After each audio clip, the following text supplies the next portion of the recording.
one of the best video games of all time might finally be getting a sequel. Or not.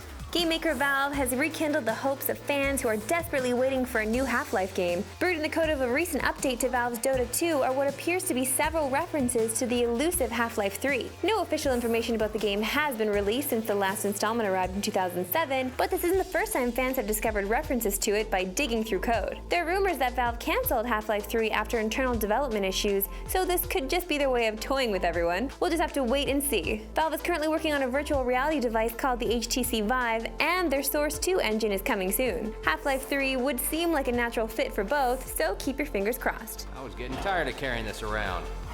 It looks like microtransactions are here to stay. Bungie and Activision have added in-game microtransactions to their sci-fi shooter Destiny. Players can now use real-life money to buy an in-game currency called Silver, which can be used to buy custom items that change your character's appearance. Bungie says players will never be required to buy any of these items and promises that they'll never sell anything that actually changes the way you play. We're gonna hold them to that. Vengeance for Crowbars.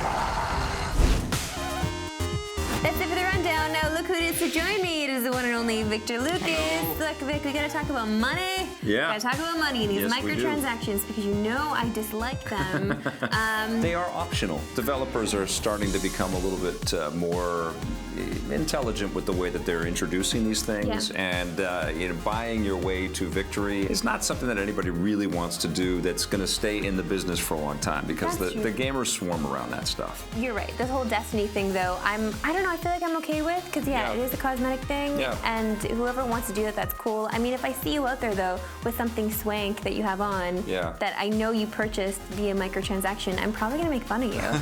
I'm probably going to make fun of you, bro. I think it always has to be optional. You always have to have the choice not to spend in that direction. And cynically, yes, everybody is making money off this stuff, and we are always talking about the business models and the ever-changing ways that games are distributed to us. But it also costs money to invest in these assets and to bring these new kinds of projects and ideas out to people, right? I think Activision is doing okay. I'm okay with it.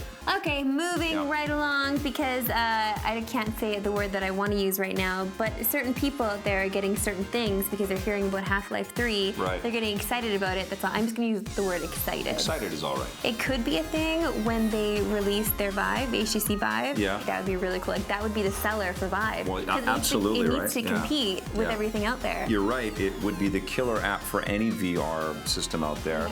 I don't think that Valve would lock it off to just the Vive. They would say it could be VR on Oculus, you know? That's true, but they'd want theirs to sell first. Boy, are we speculating right now. I know. It's kind of fun, though. This is the thing, right? When you dig into code and you find all of these things. Also, Valve could just be having a great laugh at all of the Dota 2 players' expense right there. Well, that's not very nice. Well, you know, everybody wants this thing to be announced. We all want it. The unbelievable sort of power that Valve has to kind of just wait till it's ready is it's very enviable, you know?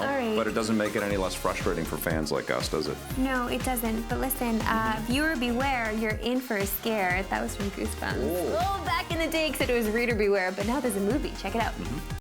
The Rundown is brought to you by EB Games.